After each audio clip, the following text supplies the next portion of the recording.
Welcome to In Your Element, the podcast that unlocks practical wisdom in higher education, where leadership meets real talk. I'm Brendan Hinkle, Manager of Solutions Engineering here at Element 451. And I'm Daniela Norden, Element 451's Director of Customer Success and Engagement. Join us every other Thursday for discussions with everyday heroes using Element 451 in enrollment, marketing, and student success. We'll unlock the practical tips to help you make waves on your campus. In Your Element is a part of the Enrollify Network, a robust collection of podcasts designed to help higher education professionals like you grow. Explore our other shows at enrollify.org or check out some of my personal favorites linked in the show notes below. Enrollify is made possible by Element 451, the leading AI-powered all-in-one student engagement platform, helping institutions create meaningful, personalized, and engaging interactions with students. Learn more at element451.com.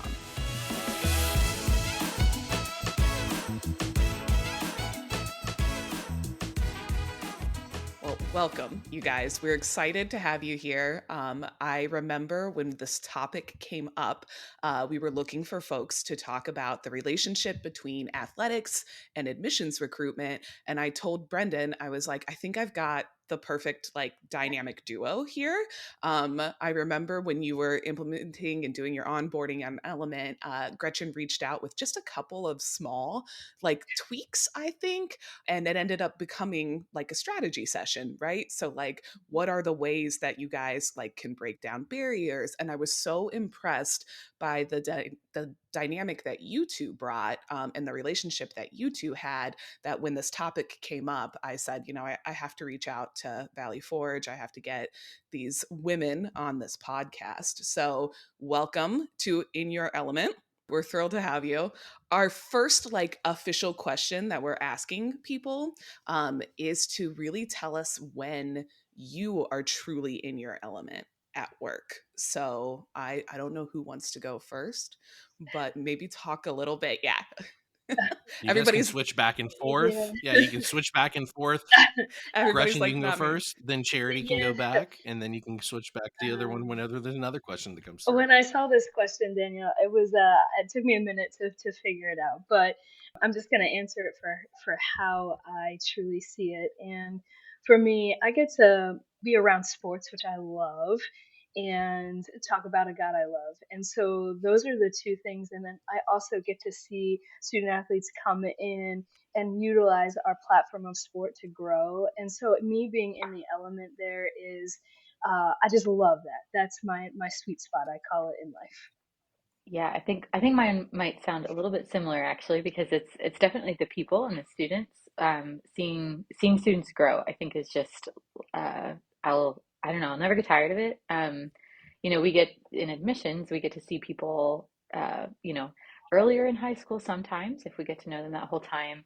But at least, while they're making decisions and exploring uncertainty and all of those things, and you see family dynamics and interactions, or just the way the student handles things. And then you see them come to college and have the opportunity to really grow here. And just it's really fun when I get to see students that it's I see them on check-in day, and then I see them a couple of months later, and it's are you a different person already, right? You just, they're blossoming or they're growing, and it doesn't always happen that fast, of course, but it's really, really fun to get to see that growth and just watch them become who God created them to be.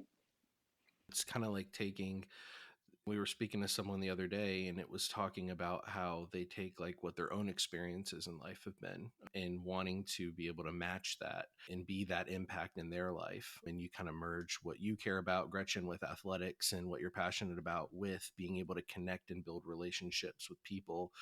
So you can see that life transformation and life change as they go to college, which most would probably say is the most transformational piece of our lives.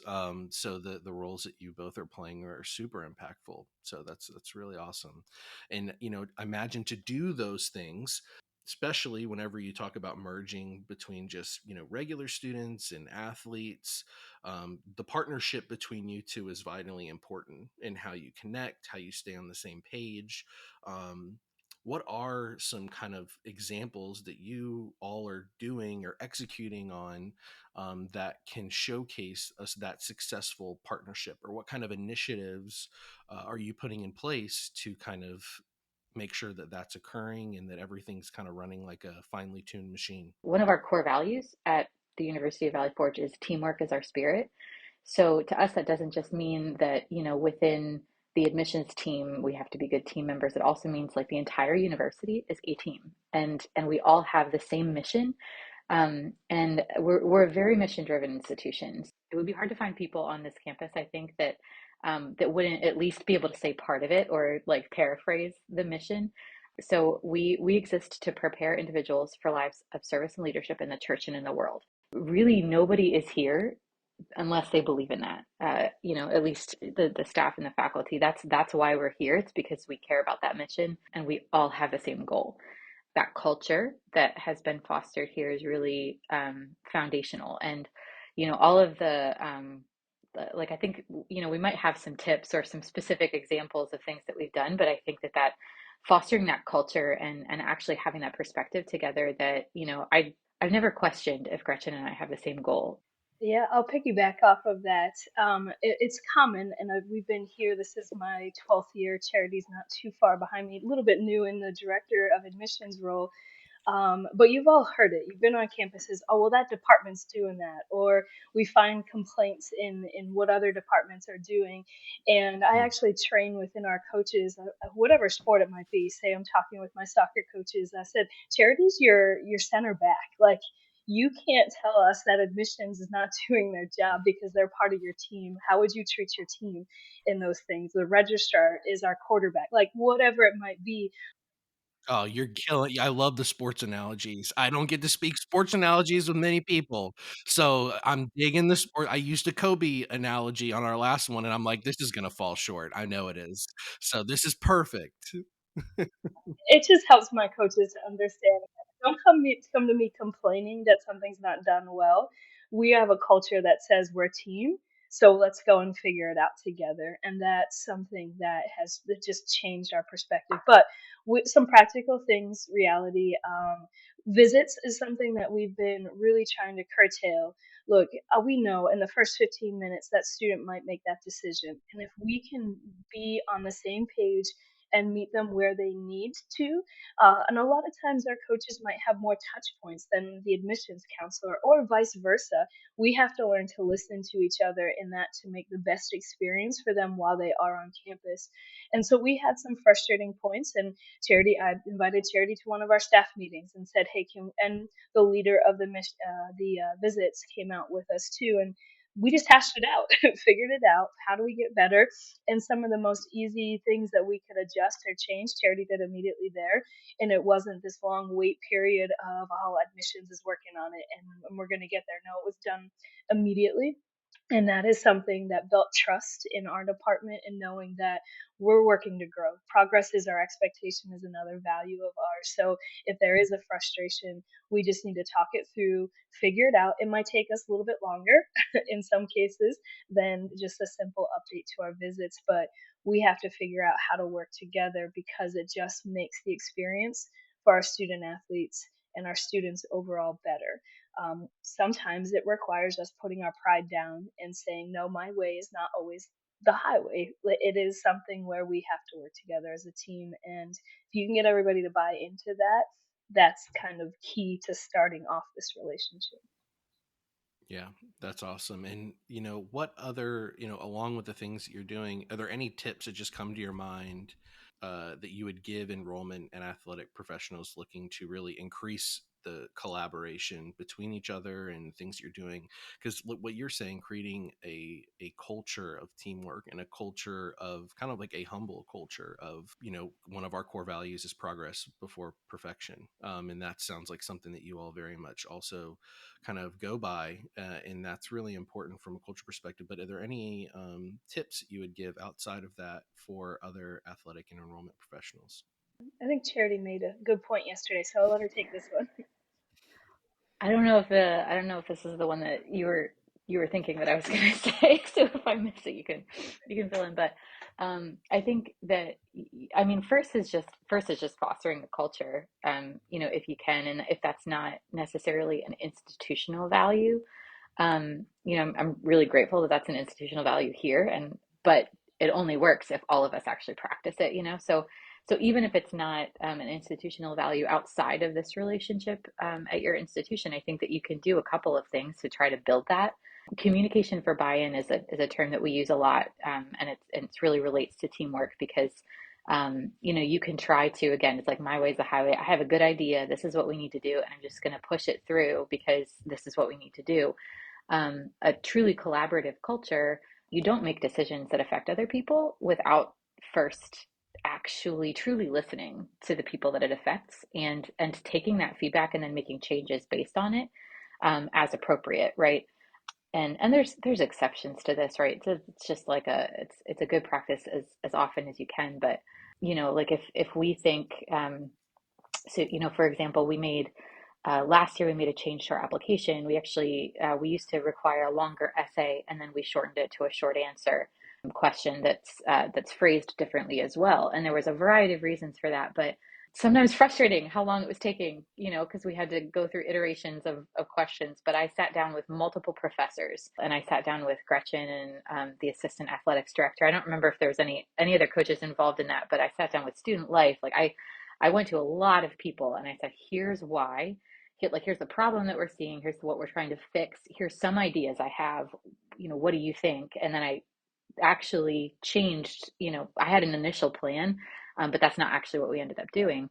And now, Gretchen, when you were saying like you could explain. You don't need to. If somebody asks you why we made a change, you would be able to explain it just as well as I would because you were part of the process and you own it.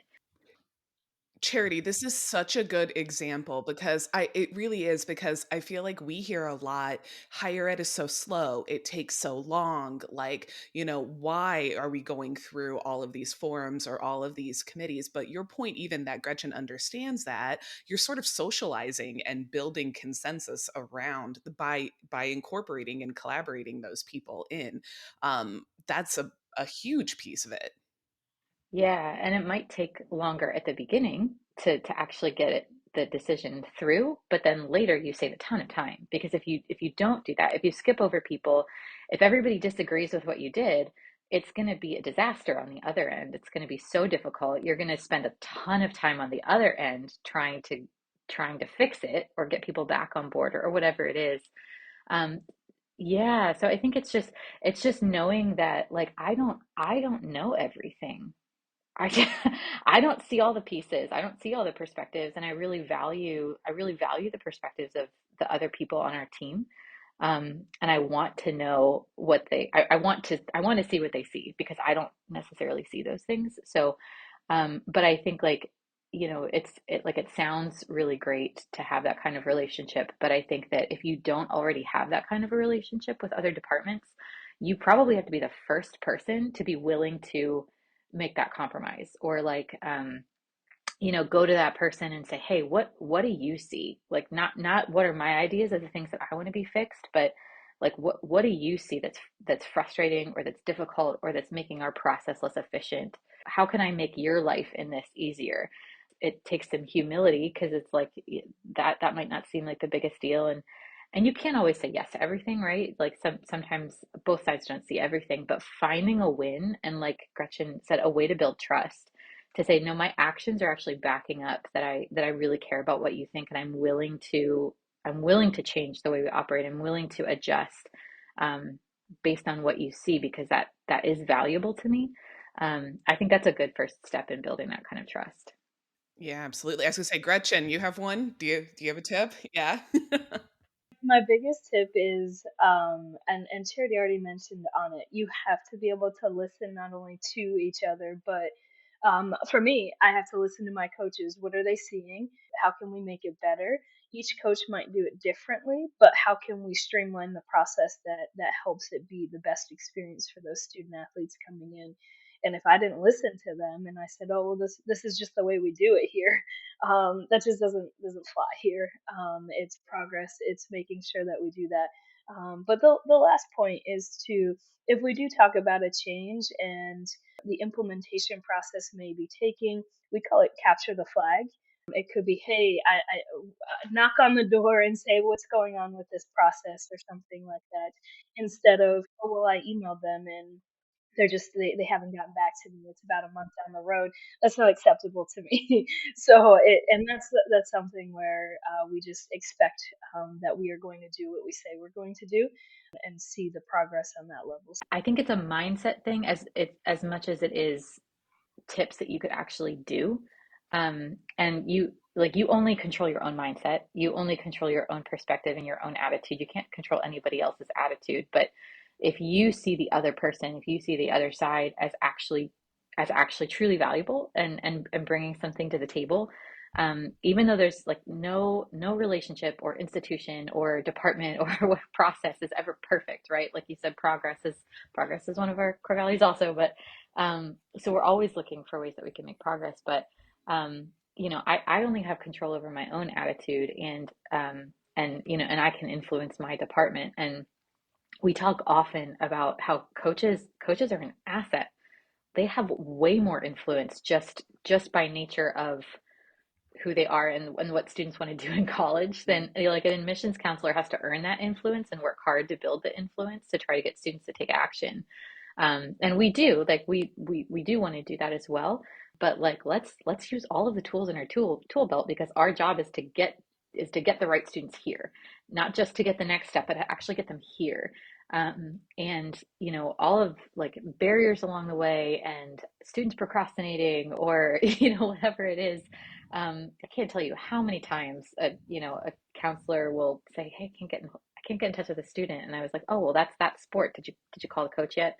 Just send them a quick message, just because they want the students to do what they need to do too. Coaches are trying to build responsible students and build character, and they're looking for those things too. So coaches have a more of an ability to be like, dude, what are you doing? You have to do things, you know, and they can just say that, and the students will be like, oh yeah, okay, I'll do it. Call them right away, They're the ultimate influencers. Yeah. Yeah, that's They right. are. They Yeah. truly are. So it's like, why would we not do everything that we can to work together to get the next steps done and do complete all of those things that are needed to actually enroll the student. Yeah. So Yeah. It helps that you guys are on the same page, though. I feel like you know what type of student you're looking for, you know how to do it, you know when to tap each other in. I think that you talked about your mindset, Charity, but that is a tip. Change your mindset. Like be able and willing to think about this as a team effort. What about some of the roles or the tactical technology tools you mentioned? Tap your coach in if they're reaching out or if they're not responding. Talk a little bit about that role that technology has played. Has it made it more effective, more efficient, easier, to communicate with these students and to actually nurture them and get them to come to campus? Yeah, I can talk a little bit about this, Charity. You might know, but one of the first things we did when we made the switch to Element in our past, or we had a flow of communication and systems, and so I had to sit down and say, okay, what does Element have that I can help streamline information from stage one until they're on campus, and then there's important points of communication that has to happen across the way. So whether that's me creating a workflow or collaborating with a microsite with the main department, how can we take a student and watch what information they're getting and at what point? So for me, it's about making sure we're not missing students in communication, streamlining, automating the process, making sure that we're coming up with the correct labels, the correct triggers, the correct communication. But that takes us sitting down and saying, okay, this is what I'm looking at. This is what I'm looking to do. What are you guys doing? And then back and forth, so that we are not double teaming it, but also being as efficient as we can in the process. But Charity, I'm sure, did I miss anything in that? yeah, I think I mean, it's all the way down to the little things like leaving notes on students' profiles, right?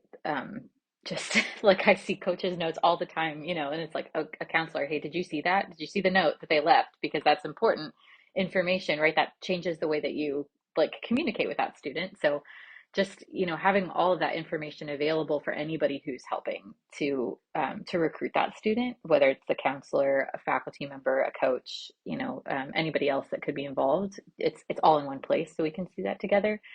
Um, and then I think my mind always goes to how we can do it better. So just naturally. So I think even like as Gretchen was talking, I was like, oh yeah, there's like three things that I just thought of that we should talk about after this. Um, but I'm also energized by that. So it's good. But um, I think it's just that we worked together to set up the workflows, and it's like I understand what the athletics workflows are doing, even though I'm whether I built them or not, right? But it's like I understand what you guys are doing, what you guys are watching for, and so our counselors can watch for those things too. Um, and any like I think that you have some custom fields built in, and then we can have the segments and triggers built off of those for other things. I know I'm being really general right now rather than specific, but I sort of feel like it's still a work in progress for us there. I think that the biggest thing that I pulled away from what both of you said, and even though it sounded different if you look at it at face value, the biggest thing is intentionality. And whenever you have some sort of change, like bringing in a tool like Element or anything like that, there's a change management process that needs to occur. Like you were saying, Gretchen, of okay, before we just look at the tool and what it can do, what do we need? What are our processes? Are our processes right? Do they match? Do they fit what the tool's doing? Because if you don't do that, right, you can have like the most expensive piece of technology in the world and it can be useless. So making sure that you go about those changes is always right. And to your point, Charity, of you said, you're speaking generally of custom fields and all these things, but that it again is once you look at those processes, what you need, it's the intentionality of now, okay, how do we configure this platform to be for Valley Forge, to be for us? So now the capabilities of it can be executed flawlessly. Mhm. Um, so I Yeah, think your answers fit perfectly together. yeah, I think we had to when we were switching, it was a challenge to kind of think, okay, we're not just taking exactly what we did in our old platform and then Mm. doing that here. Like it's not like just it's not the same thing. So It's we not even apples to had apples. no, Yeah. it's not. So we had to Hmm. we had to really rethink. So what are the non-negotiables? What do we have to do? What are the things that we critically need? And then what are the things that we can adapt because this technology works differently than the technology we were used to. So how are we adapting to be more efficient because that's why we switched. I do have one thing to add to that from an athletic director standpoint. A lot of other programs utilize, I'm sure you might have heard it, have not heard it, Front Rush or some kind of recruiting platform. What I wanted to do and what I fought for is keeping it all in elements so we communicate and create fields that help the coach communicate and have all of their information in one spot, but it also helps the admissions counselor see the communication points as well. So that was something that even I brought in 6 new head coaches this year. They were asking, okay, well, can we still get Front Rush? I was like, well, I think this, just give it a chance. I didn't know everything that we could do within Element at that point. And then we just are continuing to fight to figure out those custom fields. We do have a communication protocol within our standards. We train our coaches on how to communicate each stage so that I know and I run weekly reports based off of those statuses that our coaches are trained to do once a recruit comes in. So it comes from our recruiting form into their workflow. They get notified from the notification. They have to complete the sport commitment status update, tell us where they're at in the process, and then it flows from there. And then they take notes within that so that it helps us all be on the same page. And so those are some practical examples of how we flow within it and how we don't utilize another recruiting or platform because of how we were able to negotiate and figure out what works. removing the silos that multiple pieces of technology create. That's huge. That is huge when you talk about student experience. What you were saying there is with all the steps and ways to make it easier. I mean, there's things now that are an element like with Copilot where you can put in all of your standard operating procedures for your coaches, and then they can just ask questions to Copilot to know what to do next.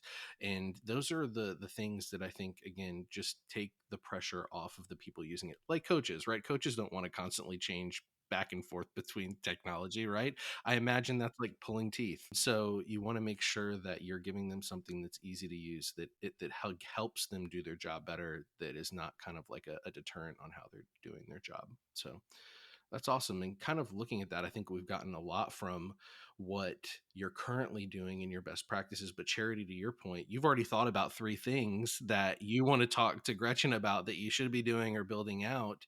Looking ahead, what sort of opportunities do you see for those further collaborations between not only your department, but others that just really enhance the overall student experience, right? That remove those silos and just remove the friction from that journey that they're going through during the most transformational time of their life, right? Yeah, I just one little I don't know, little maybe thing that I thought of while Christian was talking was we on the admission side, we have not really utilized bulk profiles yet. And I've been wanting to, it just, hasn't been top of the list yet. So we just sort of have been waiting, and counselors know where to find things, but when you have to dig, it's just not as good. So but I was like, okay, we really need to get, a custom athletics card, because that's a really helpful tool for a counselor to know how to communicate um, with a prospective student athlete if they're actually being recruited, if they've officially been offered a roster spot, if they're, where they are in the process, or if they're no longer being recruited. That changes the way that we communicate with them too, Mm. and what we talk about. So yeah, just making that a little bit more easy for counselors to access, so that we can streamline communications too. Yeah, that's good. I mean, being able to throw whatever the label is of where they currently are and what their current status is, coupled with a card for all of their information. Those things are they seem like small things, but they're big things whenever you talk about when this is someone's day-to-day job. They have to go click through, search through an entire record. Having it set up in a way that makes sense for them and who they're looking at and what their role is massive, right? You talk about giving someone a platform that they actually enjoy using. It's one where they don't have to feel like it's a chore to get the information they need in to do their job. So those are all big Yeah, pieces. and I think our teams of admissions has been, whenever Copilot launched, I made everybody do the webinar together because I was like, I don't want to have to train you guys. We're just all gonna watch it together. But I think even like learning how to use it, because like what you said about putting standard operating procedures, I was like, oh yeah, I hadn't thought about that. That's a good idea. And then even, Gretchen, I think I'm not sure if we've trained your coaches on this before. So I think that's probably a good next step to make sure that they know some of the tools that are available to them too. Charity, I also was talking to a partner the other day who uses Copilot to add notes to the student profile. So you can literally Oh, ask Copilot, since you mentioned notes, you could literally ask Copilot to add that note to them. The profile template is so important. It was one of the first recommendations I think I made for Gretchen to have, like the coaches have a prospective athlete card. And I remember yeah. going back and forth on that, Gretchen, to make sure we had the right access, we Mhm. had the right information. So Mhm. it's nice to see that come full circle that y'all are using it. Mhm. Yeah. We always like to end just with like a, hey, anything we didn't cover, any tips you would like people to know? Mhm. Open forum here for you all. Or, what do you guys got going on that you are excited about and want to talk about, right? Yeah, Anything under that yeah. umbrella. Really kind of like Danielle was saying, it's open forum here. Two things. I deeply believe in what our athletics program is doing. So I see the way that the coaches interact. I know the coaches, I know what they're doing and how they're investing in students. And again, it's like that mindset thing. I know not everybody has that, but you can find things that are positives, right? You can find things that you believe in, even if you don't agree on everything. But then also, I think to admissions professionals, I don't know if I think that some people have this, but it's not always as like discussed kind of in the forefront like I think it should be. I actually have an institutional effectiveness background before I came over to enrollment, which is kind of probably a little bit of a unique transition. But because I did so much with assessment and accreditation and retention and some of those outcomes, like looking at the student outcomes, down the road. We're not just looking to like what are my numbers, what are my goals, am I hitting my goals? I don't want to hit numbers if it's going to cause issues for everybody else, for this next academic year. It would kind of be better to like I still want to hit the numbers, I still want to hit the goals. I'm Don't get I'm her wrong, competitive. everybody, on I the want to hit record. I want to hit the goals very, very badly.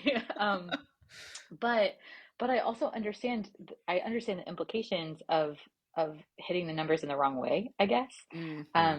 Um, and because student athletes, the coaches, and them being bought into what our athletics program is doing and what our mission is, and all students, not just student athletes, if they don't really want what we're doing here, it's not going to go well. Mm. So just, we are partners in making sure that we are bringing the right students, because I want students who will be retained and graduate from the Mm-hmm. University of Valley Forge. That's who we're looking for. And I know that that's what our coaches are looking for too, right? They don't want to have to rebuild rosters every year. They need that retention too, to win games and to have excellent teams. So I think it's like understanding your goals or your piece of it in the context of the whole picture. Whatever your institutional mission is, that whole picture is really important, and I think that's just absolutely critical. But that's definitely a big part of, I think, our working relationship too, and why we're on the same page. I think in this spot, I can just share simply where I'm at. We got the workflow to committed student athletes, and now I have to figure out what information do I need them to take from committed to in a uniform, and utilizing Mm. Element's best platforms for doing that, whether it's a workflow, and the clearance process for a student athlete is cumbersome. So I want to try and break that up in Mm. pieces instead of, hey, welcome to the team. Here's your 15 steps to get cleared. I really want to flow it out so that it makes sense and it's communicated efficiently and clearly. And those are some things that I'm working on right now. But slowly but surely, progress is our expectation, and I can see this next year at this time. We'll probably have so many more things added to what we do because it's just our personalities. Hey, we want to do this better, so how can Yeah. we do it? So what we're That's saying awesome. is we'll Yeah. schedule a A yearly follow-up. follow up episode of how Absolutely, does it they're look fun. differently at Valley Forge after a year. Yeah, that sounds good. This has been Awesome. awesome. Thank you guys so much. In the minutes we have left, I told Brendan I would ask you this, Gretchen. Are you following the Caitlin Clark news? How exciting is this? Just Who? being in How can you college not? Right? athletics. I'm thrilled. I know you got to be thrilled. If you've ever watched one game of her, you're bought in. It's just that good. Yeah. And Yep. that's exciting. The unfortunate part is I don't know how far they'll make it in March Madness, but I'm all for it. I'm But watching. we're That's true. still for history breaking records. I went to the Ohio State University, and that was and I was even rooting for her. I was like, listen, I'm not mad. I'm not mad about what's happening here. So yeah, it's They actually split in this season, so it'll be interesting in the tournament to see who wins. Yeah, yeah. it'll be a fun. But to see scoring in that at that level in college sports now, like breaking Pete Maravich's record was huge, right? Because scoring back then, I think you can kind of see like the competition levels a little bit lower, but today in men's or women's sports, like across the board, it's so competitive. To see her just dominate the way that she does is truly incredible to watch. So Absolutely, very she awesome. has sold out every single game, no matter where she is at. And I said, well, how do you get that money back to her? Because all those Right. universities, That's another podcast, but a topic worth yeah. I have been loving the signs that the little girls are holding. oh Like yeah, they've been showing Aw. the signs, and these 8 and 9 year olds who are like Pete made learn. I saw one that was like Pete taught me to dribble, but Caitlin taught me to dream. And I Mhm. was like, Mm. okay, all right, I'm gonna cry now. Yeah. I mean, it's an If exciting time if in if college sports. if you're bored, there is a letter out there from a dad to Caitlin Clark, saying how much his relationship with his daughter changed because of their bond over watching her play the game of basketball. So it's on Twitter. So if you get bored today and want to shed some tears, go ahead and read that one.